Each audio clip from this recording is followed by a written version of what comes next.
The Straight Outta BS podcast. I'm Jordan Von Erickson. You guys know me. I'm the host of the show, creator of the show. Wanted to make a few announcements before we start this episode. That's a lot better, by the way. But we're almost at 2K views. Let's smash past 2K views. Let's get to 3,000 views and on and on. Make sure you're sharing the videos. Make sure you like, subscribe, and hit the notification bell for all updates. And thank you guys for all of your support. Oh, yeah, and also I was on live TV last night at 10 p.m. Eastern Time. I'm going to be getting a link to upload that to my channel as well today. It was a really good interview, and I really like Rhett a lot. We're like brothers now, like that, so we have a lot we can relate on and whatnot, so we're going to be helping each other and whatnot. So anyways, thank you guys so much for your support, and without further ado, this is Barb, and go ahead and introduce yourself and where you went. Hi, I'm Barb from Rebekah Home from Girls, 1976 to 1979. IFB Home, Independent Fundamental Baptist, the religious side of the protein industry. I was sent there. I'm a system kid. I was a foster kid. So I got sent there by a judge. I was there 3 years until the raid of 1979 when the FBI and the state came in and raided. A lot of people, the most current IFB home today that it's in the news is Agape in Missouri. And that's where this all came from. After the raid, they branched off all through the states, and they got the same horrific abuse that we had in the 70s. And it's a shame that kids in the 70s today are still experiencing this type of abuse. Lockup rooms, beat, just the pure torture that we went through, the forced indoctrination, sitting there memorizing chapters and chapters of the Bible just to get a little bit of a privilege to eat. I mean, it's just nuts to me. And it hurts my heart that all you young kids have went through what we went through. We tried. And when we came home, a lot of us, we tried all through the decades. We had people all through the decades trying, put the message out there. These homes are abusive. They're hurting children. They're destroying children's lives. But it just kept growing and growing and growing. And it's all for the money. It ain't to help children. I don't know one home that actually really helps children. Yeah. Well, unless you I gained stuff from the program, but the way they went about it wasn't good. You know what I mean? Right. And so unless you're open to it, that's the whole thing. In my opinion, unless you're really open to change, unless you're open to that kind of change, how they're orchestrating it and whatnot, you're really not gonna. There's not gonna be much you're gonna take from it, honestly. Right. There is some good. I mean, we got good stories. Don't get me wrong. There's a lot of girls that said it did help them. Yeah.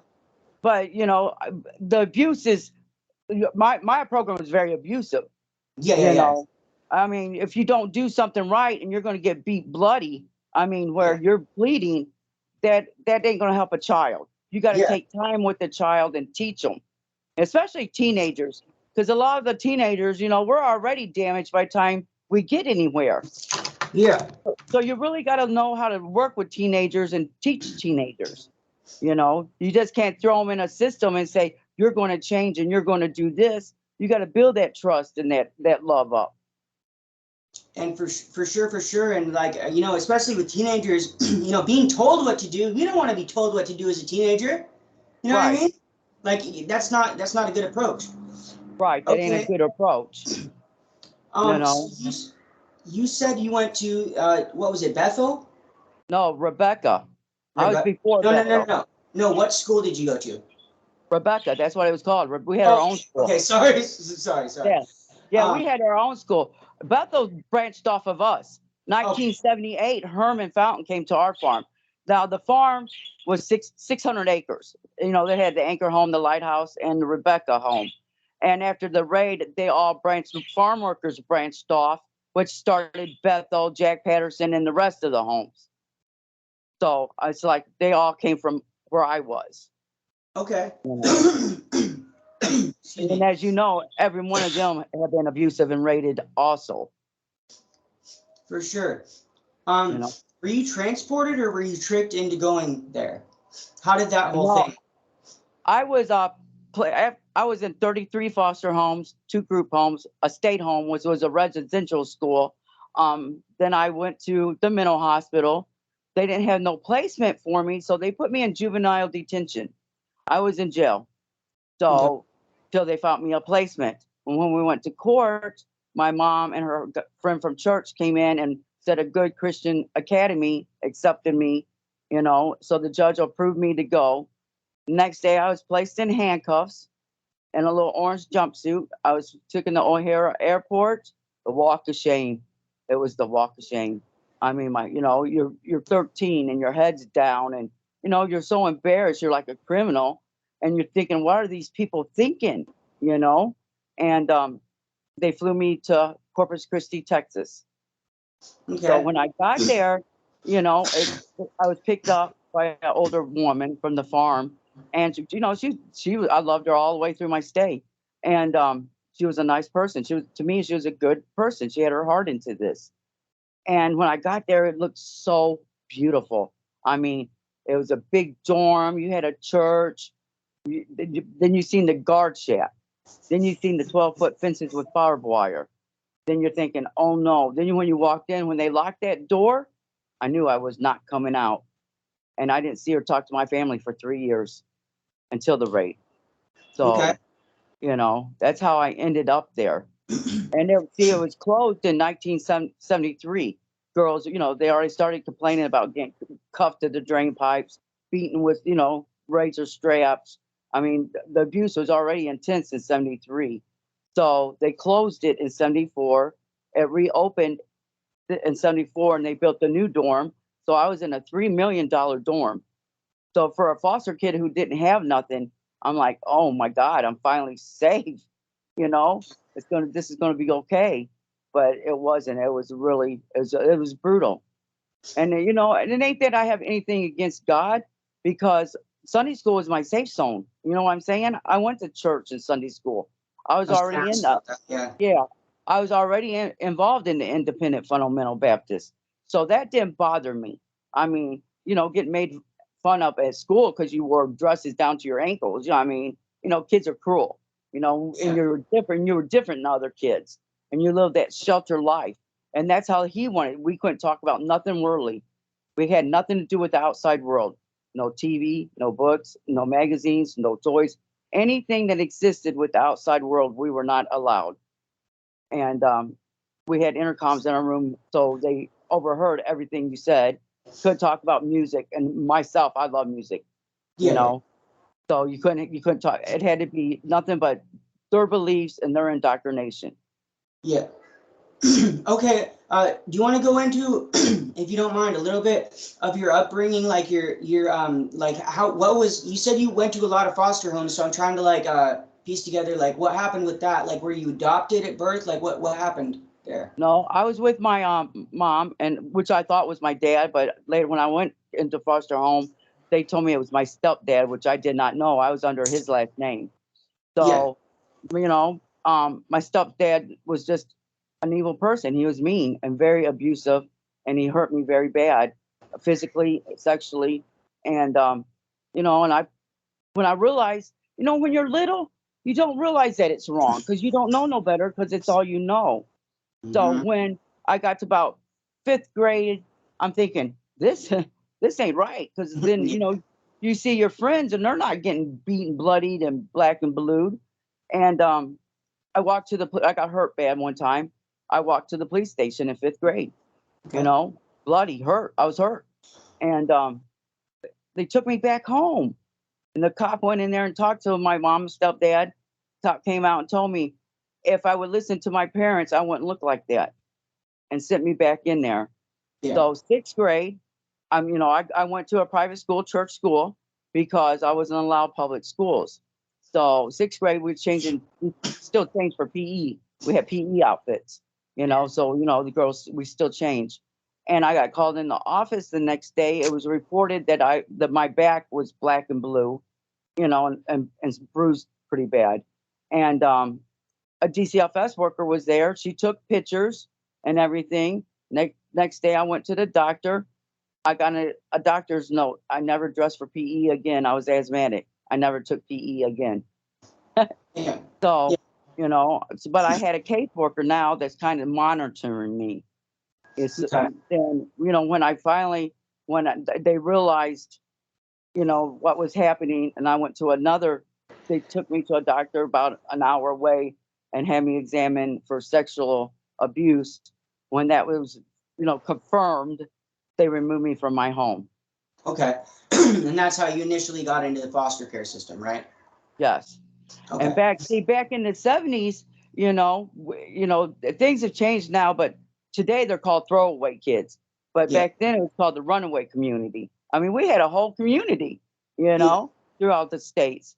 And it's just when you get a little older, it's hard to find foster care for you. And you're moved place to place, throwing that garbage bag every time you think you're comfortable and you're going to be okay, and knock on the door. 10 minutes, pack up. You put your little stuff in the little black garbage bag and you go to the next one. And I Yeah. don't know why I was moved so much, but I was. Did Then, that give you? Go ahead. Then the group homes. Now, I was in a group home and they took me all the way to Ohio for that, different group homes and stuff. But the group homes, to me, were about the best of the situation. Because you still had a home, you had your chores, you had, you still had your little bit of freedom. You still could be a kid in a way. Yeah. Okay. Was abuse now? First of all, is a group home the same thing as a foster care? Is that the same thing? What's the difference between those two? A foster parent is you're in their home, you're in their home. And a group home is just like a big house with like 10, 15 kids that live in there under someone, So kind of like a sober living house, sober living situation, kind of. I guess kind of, yeah. I guess you Yeah. can call it like that. Yes. Then Okay. if you did get in an abusive place, you ran. I got to the point where I ran. I ain't gonna give nobody else another chance to hurt me. You can hurt me once. Yeah. Yeah. Yeah. I'm up. You know what I mean? So then I got runaway charges. I got charged with runaway a couple times, and that's how I ended up in the Illinois training school, the residential school. Um, it was, and I can't say too much about it because I got so much of it blocked out. Yeah. And when I got to that point with my therapist, I don't want to remember. I don't want to go back no further, because what I do remember, it was horrible. It was in Geneva, Illinois.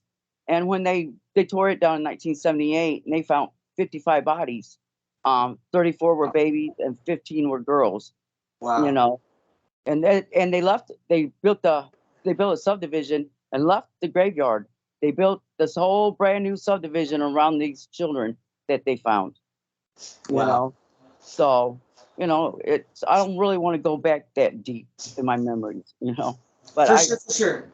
For sure. you That's know, understandable. That's understandable. And if there's ever, a question that I ask, that you don't want to answer, don't feel comfortable, that's completely fine. I'm not trying to pry. I'm just trying to right. have you Yeah. tell your story how you want to Yeah, tell it. right. To know the difference, how the system works. I mean, it's horrible. And they build it. The throwaway kids, that's where I feel troubled teen industry and all that came in to affect that. Because these were teenagers that nobody wanted. So where are they going to put them? Yeah, yeah, So next thing you know, you got homes like Roll Off, the troubled teen industry, that were going to accept these teenagers. And that's where it started. Then the programs, the drugs and stuff like me. I'm in this like in the early 70s. I didn't know nothing about drugs. People say, "Oh, we were drug addicts, bad kids, last leg." He called us whores and prostitutes, dope fiend from hippie hives, eternal cases nobody wanted. We didn't even know nothing about drugs. yeah, Really, to be honest, not like today. Kids today know drugs. We yeah, didn't know nothing about no drugs. A little marijuana, maybe, you yeah, know. for sure. So what would you say the difference is? Like, were there a lot of similarities between group homes and boarding school? Like, I know, like structure would definitely be No, probably right. no, not at all. Okay. A group home, you can almost be a child. I mean, Yeah, you get to leave. You can go to the library. You can go to the park. yeah, You got time to come in, but I mean, you got to live a little bit of a childhood, I would yeah, say. yeah.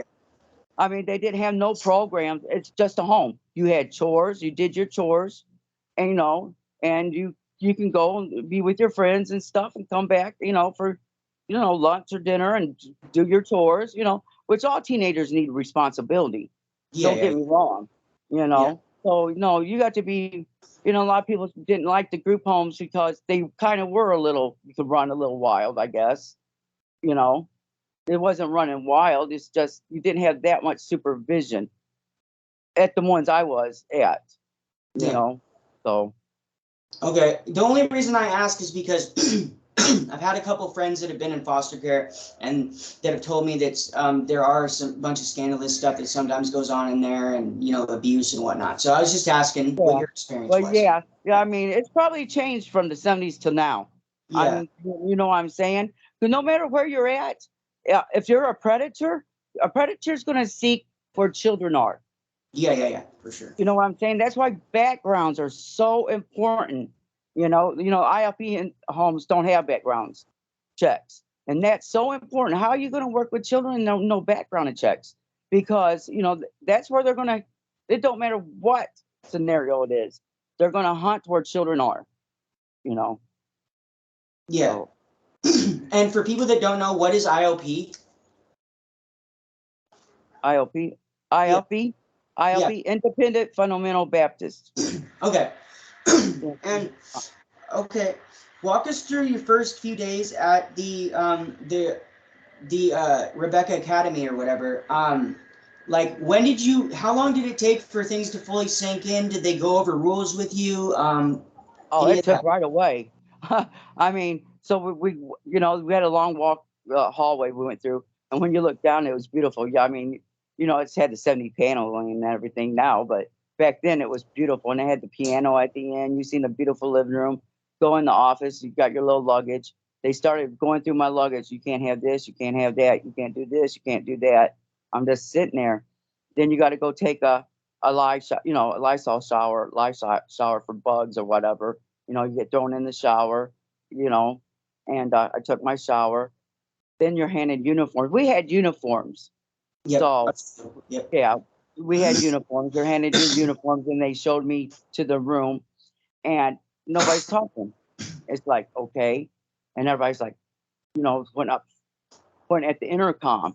You're like, don't, so, okay, now I'm kind of scared to death. Everybody's just sitting on their beds, not talking. We had 3 girls to a room, a jack bathroom, and another 3 girls to a room, called bathroom mates. Yeah. And so there was like 6 to a unit, kind of.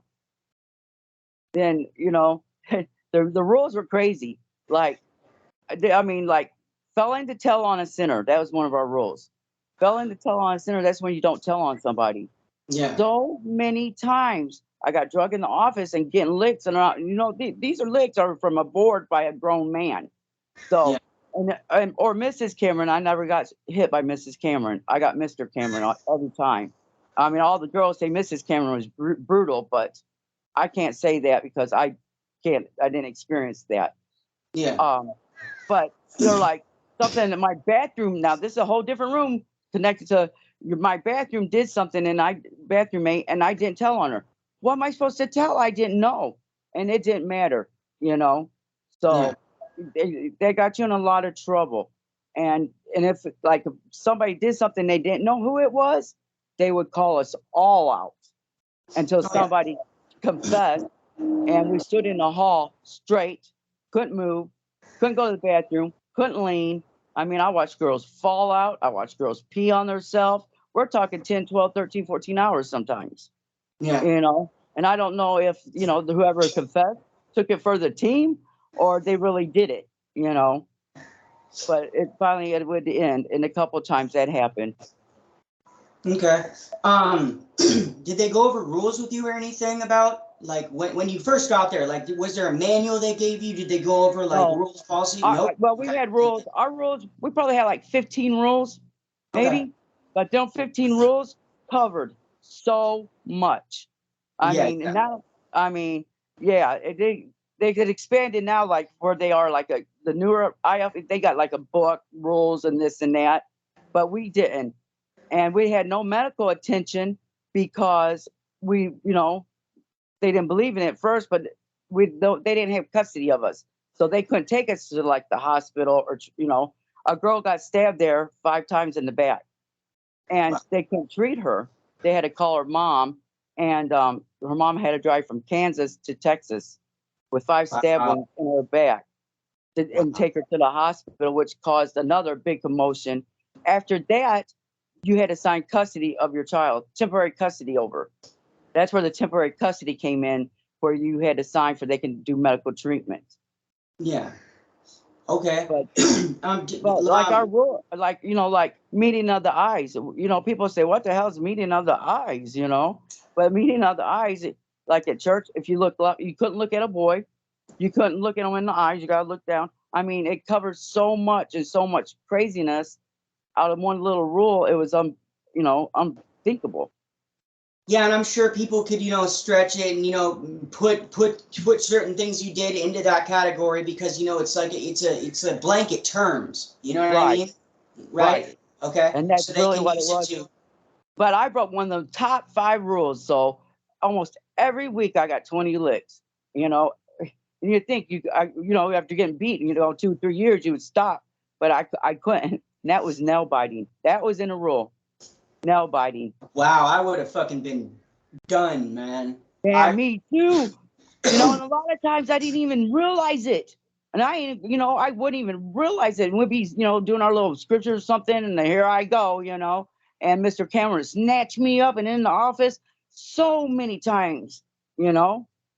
And I'm thinking, because they wanted good Christian wives.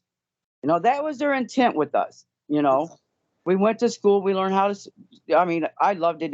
To sew, to cook. We had home ec to cook. So we was getting groomed to be good Christian wives. And interesting. yeah, so the grooming it was a big part of it, which included nail biting. Yeah.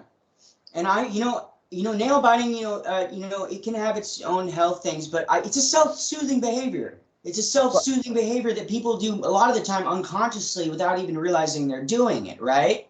So, Right. yeah, And I already been through so much, and I was a nervous wreck and scared, and and here I am again in another abusive place that I couldn't get out of. I mean, there was no getting out because there was locked doors, hall walkers, 12-foot fence, barbed wire. I mean, a few girls did make it. Don't get me wrong, but I couldn't figure it out. yeah. Not Okay. many girls made it. In our schooling, we had the ACE, the uh, Christian schooling, and it wasn't worth the paper it was written on. We all had to get a GED. It wasn't state accepted. Okay, so the credits didn't transfer over, is what you're saying, right? Right. Yes. Yes. Credits did transfer over. So 3 years of high school, I didn't have nothing.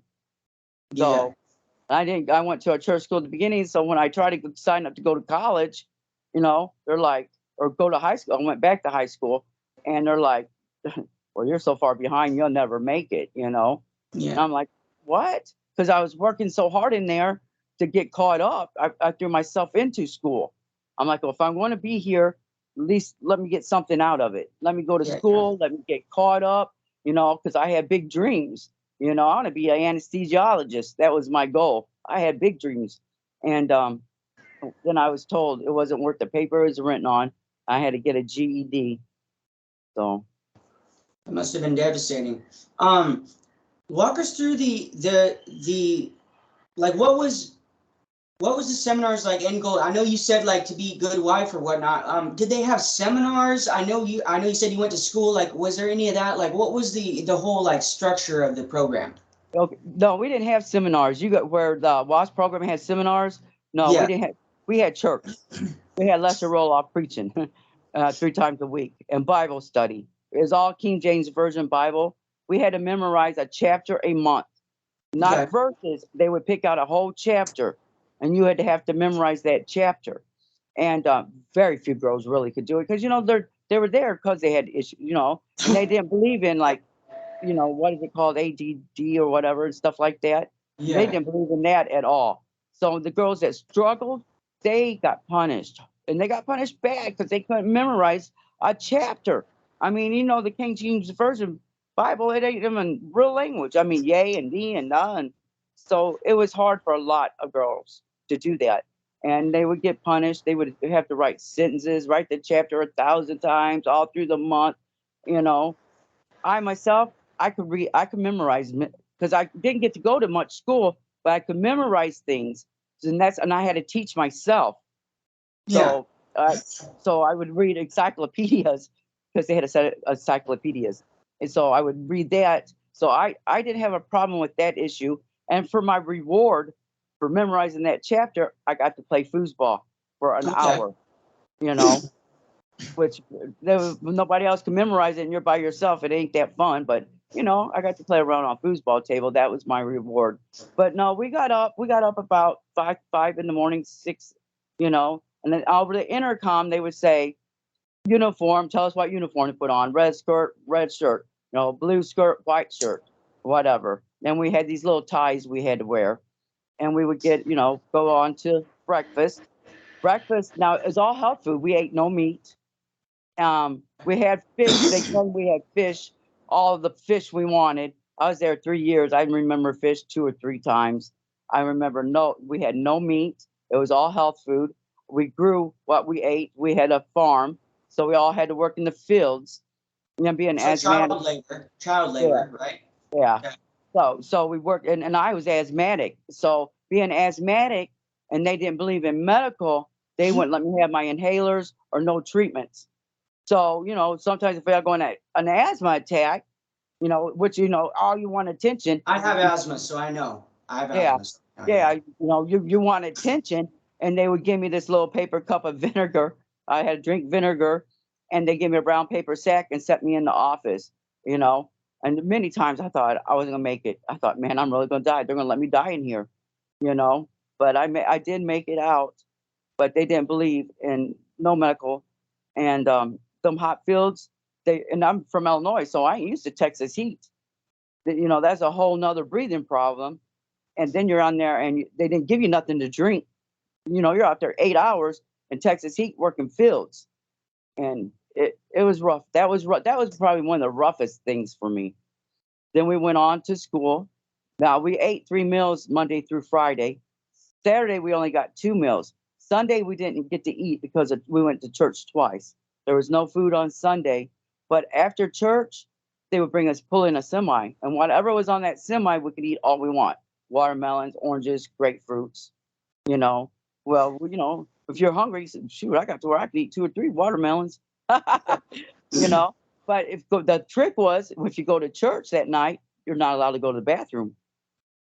So, you learn not to really eat too much fruit, because if you go to the bathroom, or if girls pee on themselves sitting there because they're so scared they can't go to the bathroom, you're punished again, Yeah.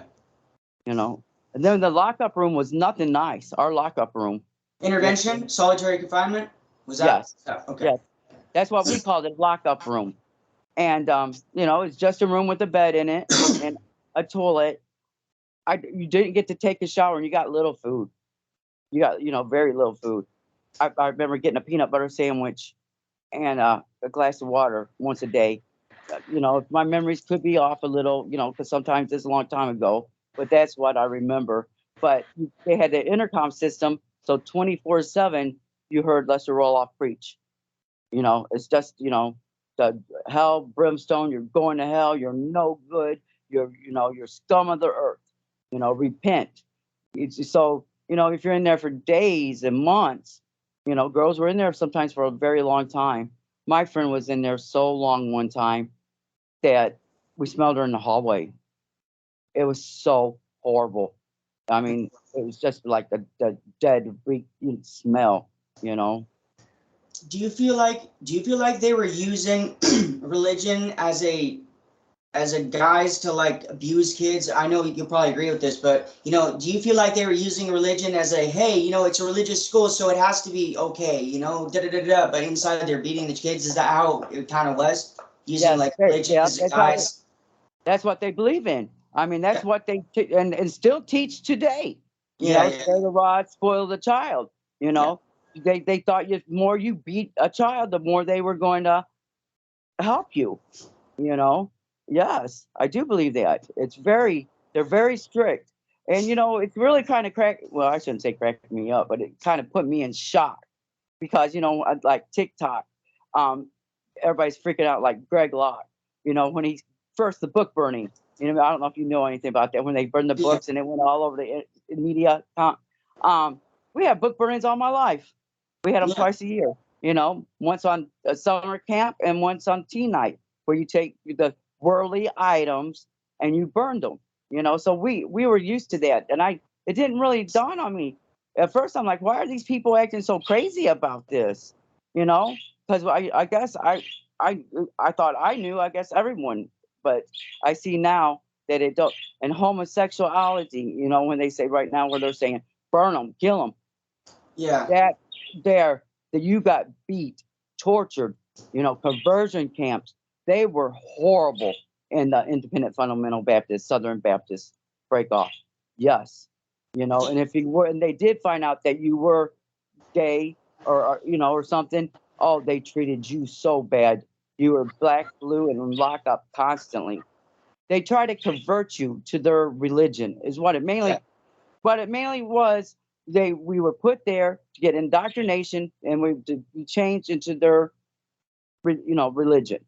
And Yeah. most girls, we bucked against it, because we came from uh, bad homes. Most of us were abused at home, to get there to be abused. So a lot of us didn't want that, and we blocked it out. Yeah. Um, let's see. So you were there 3 years, right?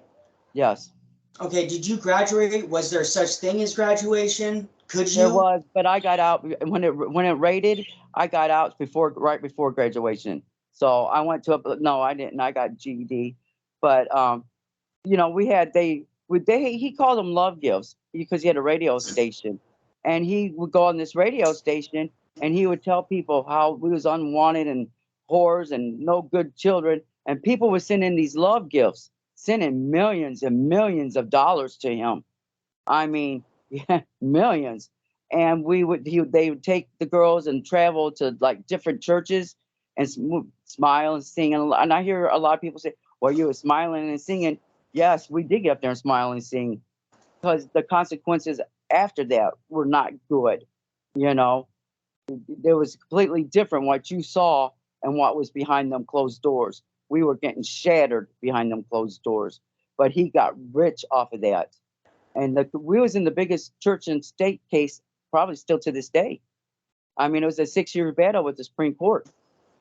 It was a huge case, and they call it the Christian Alamo, where pastors came, thousands of people came, and when the state came to remove us, they put us in a church, and the new Republican governor said if we was in the church, the FBI couldn't remove us.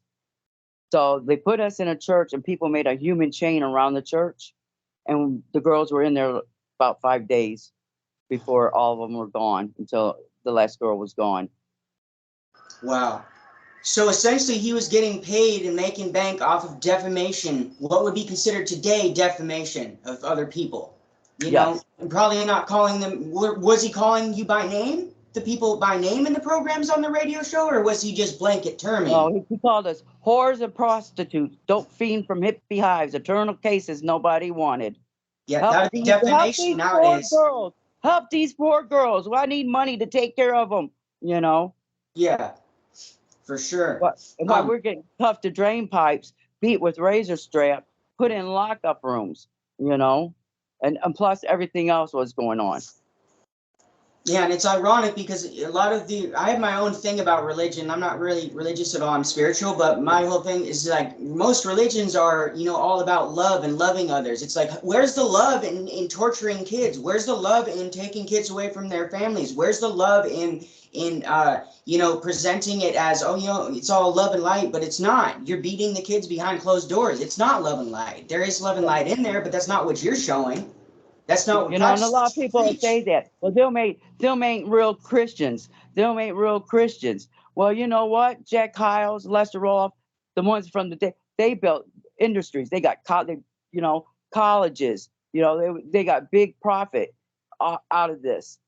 So if it ain't, you know, they are Christians, and that is your Christianity. And to me, I had to learn the hard way because I had to research and dig in deep. Christianity's been evil from day one, if you ask me. It's Ever all, since it came to this land and what they did to the native children, yeah, and that's a whole nother issue with me because of the native children. They were my friends when they were brought, like 75, 76, when they started bringing in the native girls. They were my friends. So, and it was horrible what's happened to me, but the brown skinned, children was a little bit worse, I feel. Then, 1978, when they put in the Indian Welfare Act, all of a sudden, he announced, I'm building a home for the natives. Now he's going to build a school for the natives. Because see, now white people can't keep native children no more. yeah, And he did. He built Regeneration Ranch, still open today, Fort Hood, Arizona, on the Apache Reservation. So it's still there today. And that's where Roloff Enterprise transferred to. Roloff Enterprises, if you look up the address, it'll be on the Indian Reservation. And I feel, personal opinion, that's because they got the Roloff money, Enterprise money there. Because after the raid in 1980, see, he went in, and now he's got a religious exemption put in for the school. They closed the school June 16th. They reopened back in September. 6 months later, a few months later, back in September under a religious exemption under the church. And then it came in the church and state law, which is where everybody's having problems now. Like Agape, Circle of Hope, all these other homes, they can't go into because it's under the church and state law. So they can't even go in and save these children because of this religious exemption that he put in. And then, George W. Bush backed up and made TACA. yeah, and not to mention all the infanticide and killing people and all that other stuff that goes on in the Bible and all of that. Right. I mean, and to clarify, there are good Christians. There are really good Christians. You know what I mean? And I'm not saying that Christianity itself is bad. All I'm saying is that in these schools, and correct me if I'm wrong, but they're using religion as a wall to prevent people from seeing or understand or hearing what's going on inside, what's actually going on inside, right? And so you're using the religion as a wall to say, okay, these places are all good because how could they not be? Because love and light, when really you're beating kids behind closed doors. Yes, and you got to remember we're away from the world. We don't got no communication with nobody, no phone, no TV, no magazines. So you're so sheltered from the world, you can't reach for help. Yeah. So when you come out into the world, you're like, oh my goodness, now you're really confused in life because you're thrown out into the midst of a lot of things.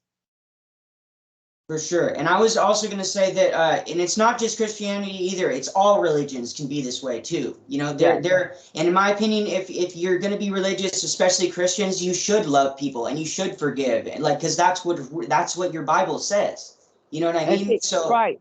And seeing a lot of, the good Christians, they're only hearing these are a Christian that's helping other needy children. He's helping needy children. And he's doing the right thing. He's taking in these homeless kids, so they're thinking that this is a good thing.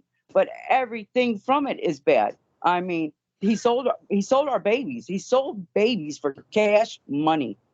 Yeah. I mean, and greed isn't good either. In their whole thing, like greed is a sin. Right, so that's the root of all evil. And I really think that's where the problem broke off at too. I think at the beginning, he did have good intentions.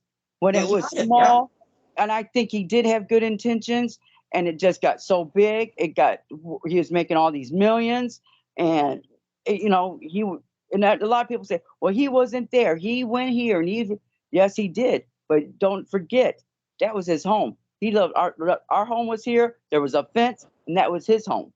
Then the church was there. Every Sunday and Wednesday he preached. He played basketball with us. He came out to the fields when we was working. I watched one girl show him black and blue marks. I mean, he knew he was getting. That's the Supreme Court case in 1973. He said better than a pink bottom than a black soul. Because they said, we ain't worried about the spankings. We're worried about the girls that are beat black, blue, and bloody. You know? Yeah. I ain't sure. saying, but a lot of people say, well, you can spank your children. I ain't saying you can't spank your children. I spank my children. Yeah. You know what I'm saying? I discipline my children. It's the way you discipline them. And there's a fine line, in my opinion, between discipline and abuse. You know what I mean? There's a fine line between it, like you don't, in my opinion, like you don't give your child a spanking for, for getting to hold the fork right or something, like it would be for something, like, I don't know. I can't think of an example right now, but, like I definitely feel that there is a fine line between abuse and discipline.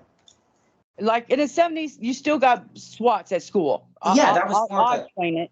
You still got SWATs at school. I only got one time I got SWATs, but that you got a board and they swatted you. Boom, boom, boom. Now we got SWATs in Rebekah, licks. We call them licks. Now getting hit like where it sting and getting hit to where it knocked you over a desk. Yeah. And broke your skin. That's two different things. Yeah. Yeah, for sure. Then I think now they don't really do the licks in public schools no more. Oh, no, not at all, no. Yeah. No, nowadays you're going to catch a court case or all sorts of shit if you do that in school. You're going to lose your job, all sorts of shit, But back then, what they do to children in these private religious homes, you would go to jail. If you did these things at home to your child, you're going to jail and you're not going to see the daylight of time. Yeah, you're going to lose all of your support. You people are going to hate you, flat out. Right. Because it is definitely. You can't beat a child till they're bloody and think that's okay. That's not discipline. That's abuse. You know what I mean? There's a fine line between. You could hear this even if you listen to the stories of Agape today. They describe the same stuff. These children are locked in there, can't reach for help, and are getting shattered behind these doors. And they think your child goes in with problems. Wait till they come out. Wait till they come out. Yeah. And that's it's a whole hell on wheels. issue. It's going to be hell on wheels, man. Right. It's a whole different issue. Then, that's where, our suicide, even in all of our programs, our suicide rate is so high. Yeah. And if these programs help children, why is our suicide rate so high? Or the drug addiction so high? I got married, so when I had children, so I raised my children. But when I started trying to, cope with a lot of stuff, I went down. I went down because I couldn't deal with so much. So what do? You turn to something that makes you not think of it. And then you get caught. Then you get caught on the instant gratification hook. You know what I mean? Yeah. At least I did. You know what I mean? Right. I want an instant fix. I don't want to wait, and work towards recovery and work towards feeling better. I don't want to have to work towards it. I want that now because I get so used to it now. Severe night terrors, nightmares. I still do. I'm on that's one of the medications I take. I take PTSD medicine for my night terrors. So oh my God, I don't have cocaine. You don't sleep. I don't dream. I don't have night terrors. But I didn't know where it was going to take me. And it took me to a bad spot, and I had to fight my way back out that, and if these programs worked, there wouldn't be so much of that. Just like the throwaway kids in foster care at 18, you're thrown out on the street. You're homeless. You got nowhere to go. You've been passed around for the last 4 or 5 years of your life. Where are they going to go? Straight to the community that's going to accept them. The homeless and the drugs. And they don't have a chance. Besides putting in programs that these children can have life skills.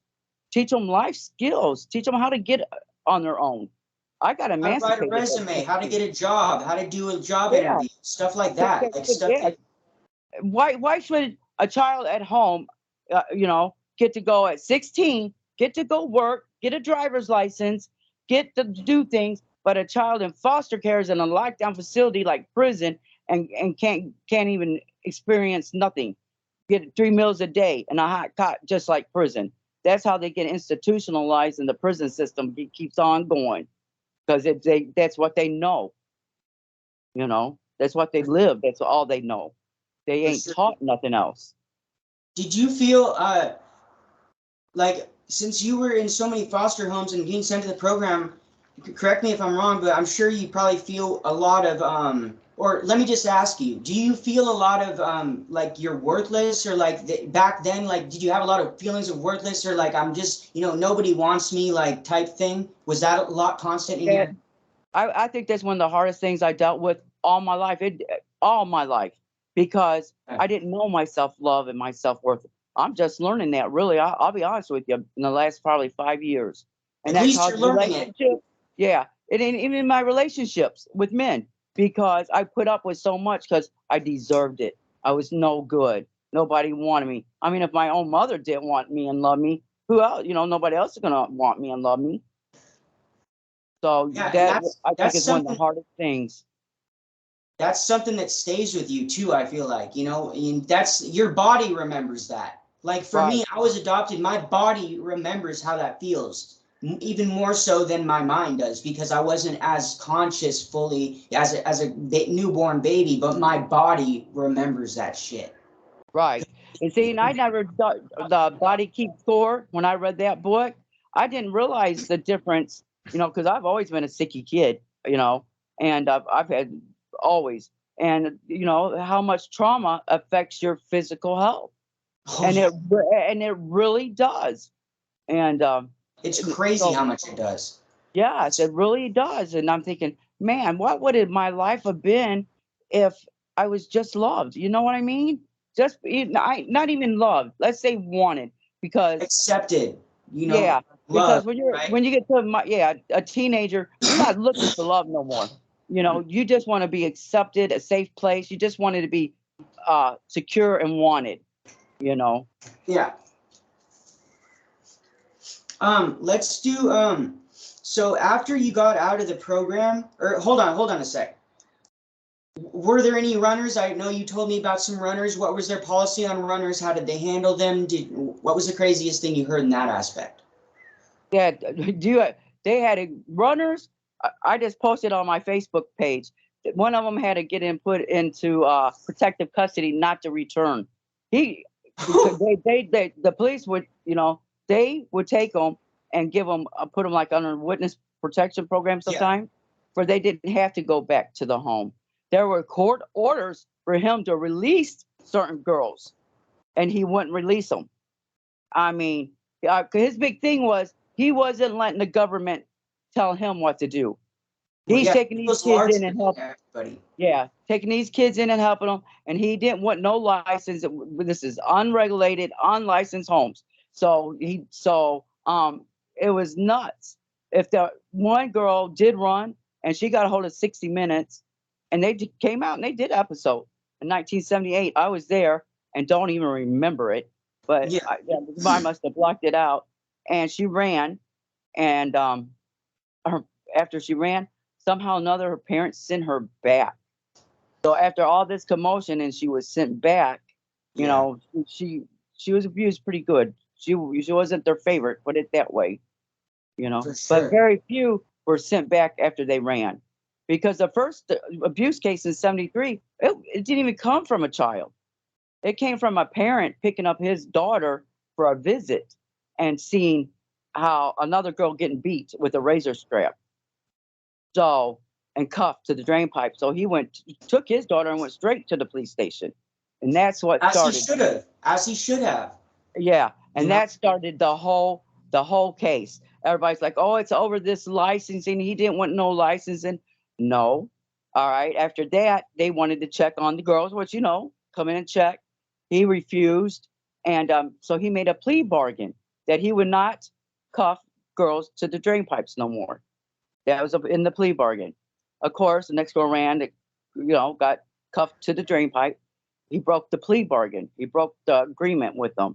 Now they want to come in and check on the home, all of the girls, and he would not let them in.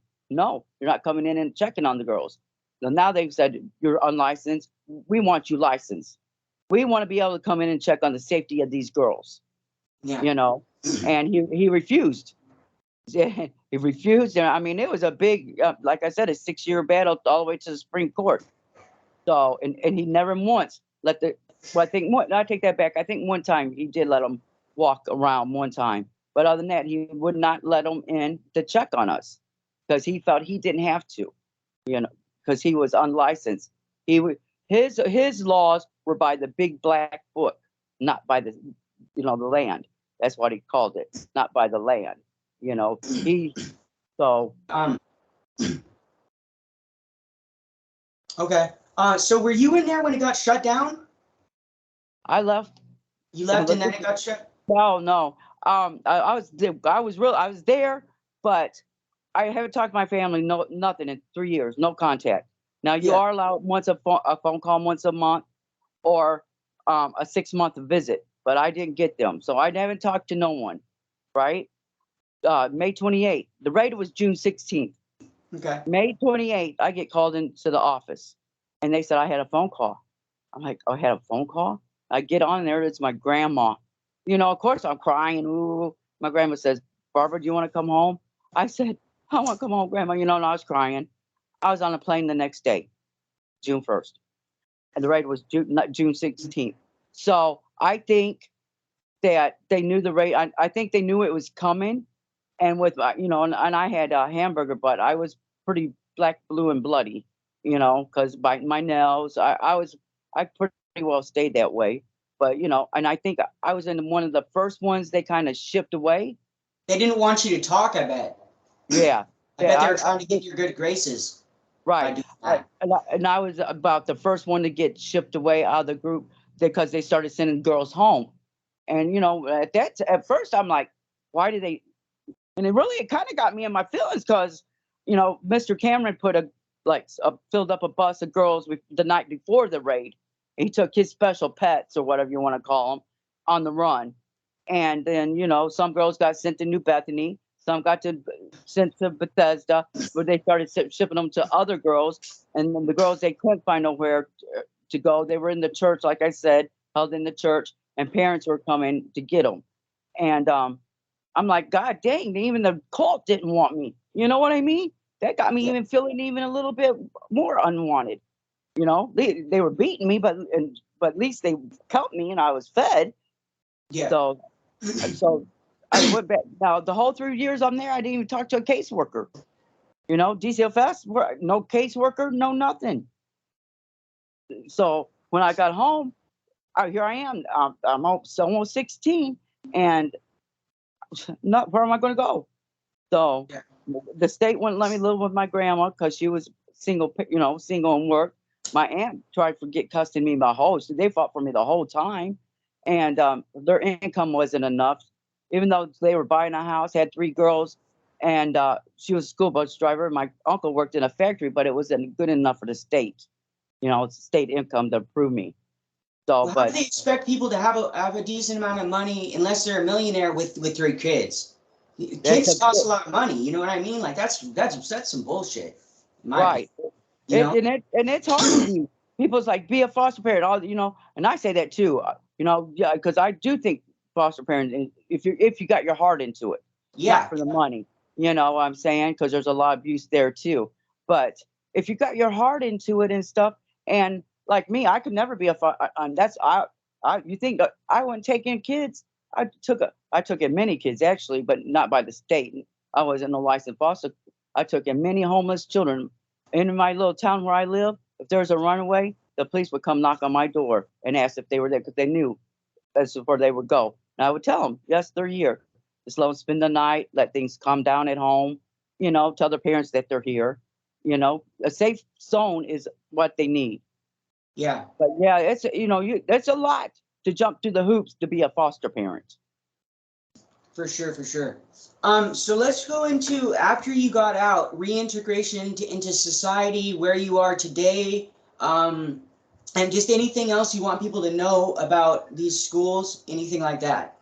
So when I went to sign up for high school, when I found out that my name ain't my name, and I had no high school credits, and everything was a mess, I insisted. No, I want to be like other kids. I want to go to school. You know, I don't care if I graduate. I just want to go to school, be with the other. Have that experience, right? Yeah, because I went to my aunt, and when they wouldn't approve, you know, because now I'm homeless. I'm on the street. Yeah, I don't have DCFS ain't there. You know, my mom, but you know, still had my stepfather, which I couldn't go back. So I lived with my aunt.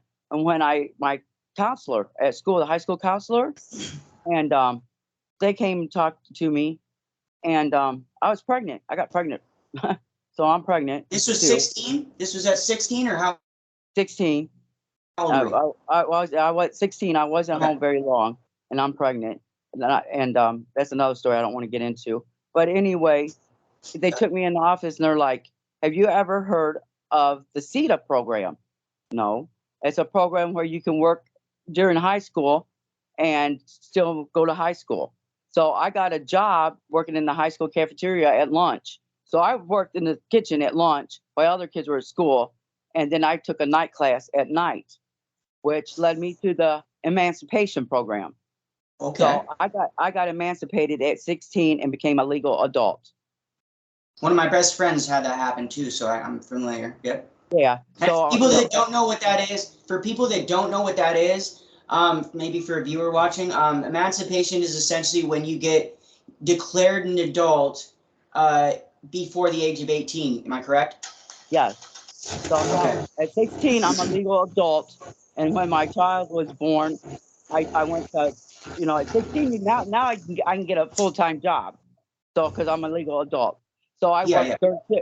third shift in a nursing home, and I went to high school in the daytime and had my little apartment and baby, which it got, you know, here I am thinking, yeah, I'm going to do this, prove the whole world wrong. It got rough. It got rough. So I ended up dropping out of school, you know, because I would have been going to high school until what, 22 or something, 21, 20.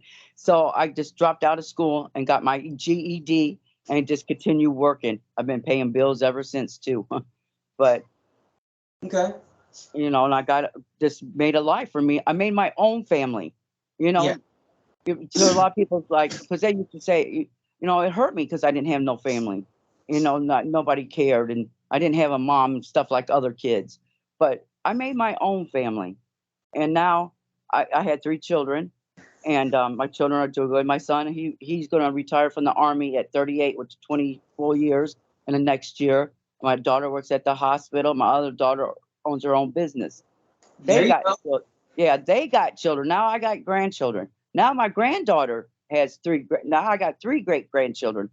You know, you make your own family, so your home does get filled eventually, and you do heal.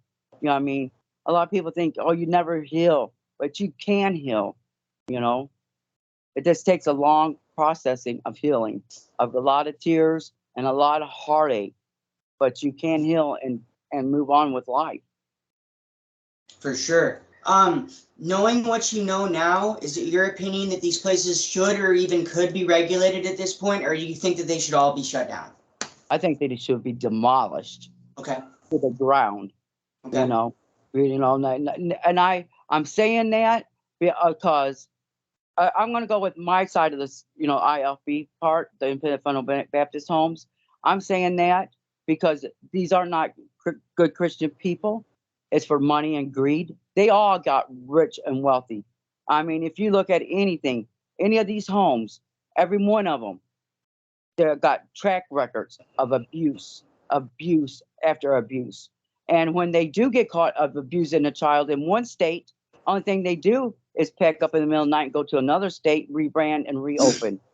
I Yep. mean, Master's Ranch. I mean, they got raided in Washington for sexual abuse. I mean, if they're sexually abusing and physically abusing children in one state, they're doing it in another state. You know, because they changed their name and moved states, don't mean the program has changed. For And sure. and then we call that rebranding. The Yeah. WAP side, if you go to, you know, my knowledge, I can only go, it started with like Straight Ink. You know, look at Straight Ink. That was a government experiment on brainwashing. Bush was involved in that. Bush was involved in us.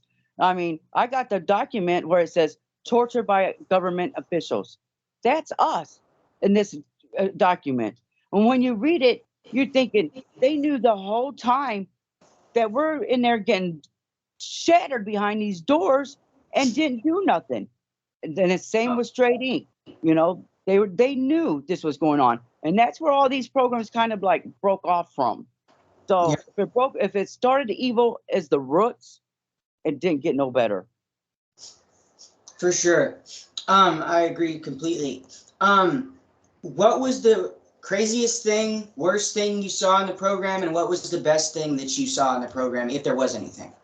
The worst thing, my worst memory, what gave me night terrors all my life, the babies.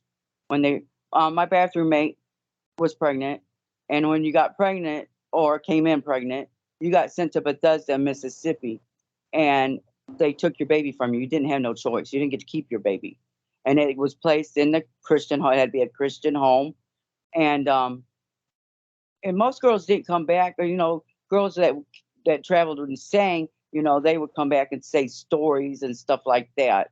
But my bathroom mate she came back for some reason for like 2 or 3 weeks before they moved her or took her out. But when we was intercom, so we couldn't talk, but you would hear her cry and sob constantly. All the time she was just crying. And we had this thing called the walkway. It was a little sidewalk with cement walls that we walked in. And because I couldn't breathe good, I sat in there when we was outside in the shade. And she was just sobbing one time. And she told me, she looked at me and she said, "They took my baby. I wanted my baby. I loved my baby." And she just sobbed and cried. And I knew they were taking these girls' babies and not letting them keep them. And so, because every time they placed the baby too, he would mention, I found another baby, another whore prostitute baby, a good Christian home, So I knew they were taking these babies away from these girls, and it just ripped my heart out. So, and they're looking, I don't know if you know, but StolenNBC.com just did an episode where one of the girls got reunited with her baby after 42 years through a 23andMe. So if anybody is listening and you were adopted through like Bob Jones, Tennessee Temple, Jack Hiles, the Southern Baptist, and you don't know who your mother is, do a 23andMe, because they're looking for you too.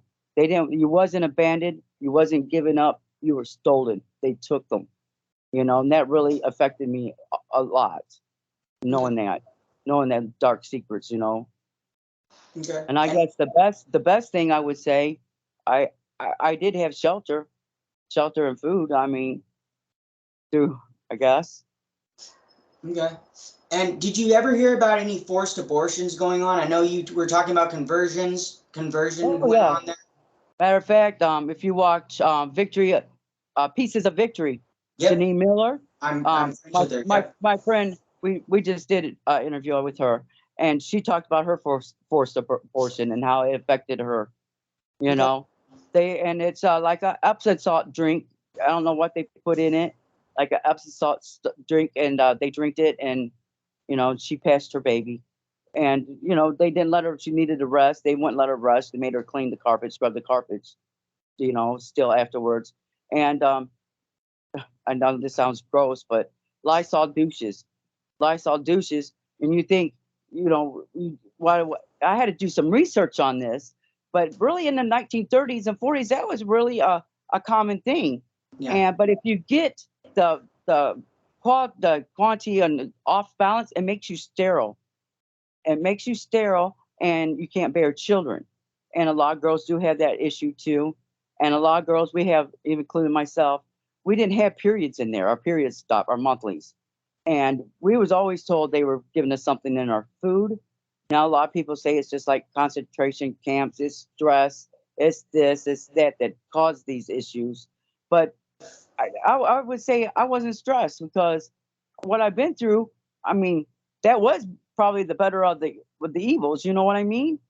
So I don't know, but a lot of girls have female problems because of that. We, not stopping your whole women's cycle and redirecting your body is not a good thing. Yeah, and the whole shaming them about it isn't good. Right. They already feel bad enough about it as it is. And I don't know if you know the James Swift story. It's on Netflix. Cult of Torture. It's under Haunted. Cult of Torture episode Series 2, Episode 3. That's about a conversion camp at New Bethany. And the New Bethany girls, they went through a lot. There's a lot about them. They're from where they tried. Many of us tried to bring charges against these people. And the statute of limitations would be up. But you have to remember, a lot of us couldn't talk about this stuff until years of therapy, and there was tremendous things that happened behind them closed doors. And so nobody was really. I know one person, one place that's ever got convicted, and that was off the spinoff of Bethel, and I think it was Solid Rock in Alabama, where Charles Kennedy, after he retired, 5 years he tried to shut it down. Even after he retired as a police officer, he said it haunted him, and he helps us fight today, trying to bring awareness of what these places are really like. For sure. Then Circle of Hope, and the Gopi doctor are in jail now. We're just waiting to see the outcome of that. But not one person has ever been charged with none of these crimes against children, because they're done underneath the name of God, under a religious exemption. Well, and also these people that own these schools at the very top, they have too much fucking money, and money can buy you courts, it can buy you favor with people, it can buy you anything, man. Like they are so politically involved. And I can say that, and I can say that because I know, because 1978 we were taken to the Liberty rallies, the Republican conventions. We were taken to the Capitals, and on his radio station, he, supported the Republican Party so much. In 1978, Texas flipped from Democrat to Republican, and they gave it credit to Lester Roloff. And a lot of these have very strong political ties. For sure. If you could go back in a time machine and not go through any of that stuff that you went through, would you do it? Or would you go through it again? What I would do? I wouldn't have reached for help. I regret being a child reaching for help like they taught me in school. If you're getting hurt and beaten and raped, and you go to your preacher, go to the police, go to your teacher. I regret ever doing that, because I would have been home. At least I would have only been hurt by one person, not 6 years of torture through the system and hurt by many. Okay. It's a failed system. It's a failed system, and it needs reformed, but they don't reform it because it's so much money. Yeah. Money changes people. Money, greed. Even CPS, there's so much corruption in CPS. It's all about the money. And kids break off into more billion-dollar industry, which break off into more billion-dollar industries. There's so much money made off of babies and children. It keeps them, probably keeps the world running. For sure. And in my opinion, we should just get rid of money, but that's a whole other thing. I think we should go back to bartering. I think everybody should have a house. I think it should be a right. I think it should be, everybody should be housed. It shouldn't be something you have to pay for either. I mean, I think that what you should have to pay for is renovations, repairs, stuff that once you have a house, yeah, you should have to pay for your own repairs. But if we didn't have money, you could just trade somebody. What do you need? I'll barter with you. If you do some work, what did we used to do back in the day? Right. We used to barter. And in a lot of these, let's say, I call mega churches, the big dogs, let's say, like Joel Osteen, Bill Gothard, Jack Hyles, all these people were worth millions and millions of millions of dollars. But yet the people in their church were homeless, hungry, going to food banks. Why didn't they help their own? Why didn't they help their own people?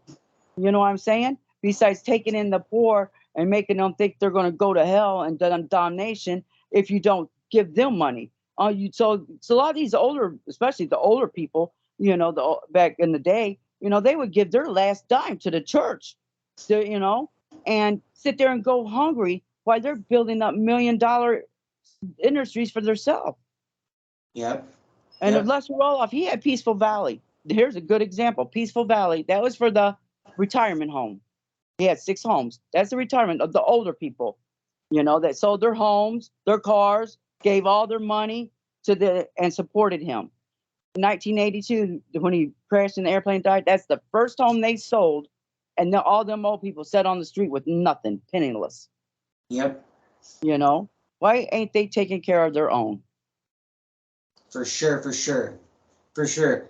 Would you be down for part 2 if you ever remember anything? Yeah, sure. Okay, for sure. Well, thank you so much for coming on. Thank you for doing it a little bit earlier too. I just realized I had my dentist appointment and I don't want to miss it because I'm gonna have to wait like 5 months again and I have a bunch of cavities. So need to take care of that. Okay, no problem. And Oh, for I sure. do, and I do want to mention, please, if anybody is through the Independent Fundamental Baptist or Southern Baptist, if you are adopted, please do a 23andMe if you do not know who your parents are, because we got mothers looking for decades, been looking for their children and won't stop, and so I would really just please do a 23andMe. For sure, for sure. Thank you so much for coming on, and thank everybody. Thanks for your continued support, and we will see you next time. There might be a second video today, so I'm not sure, but there might be. So stay tuned for that. All right, guys. Have a good day. Bye.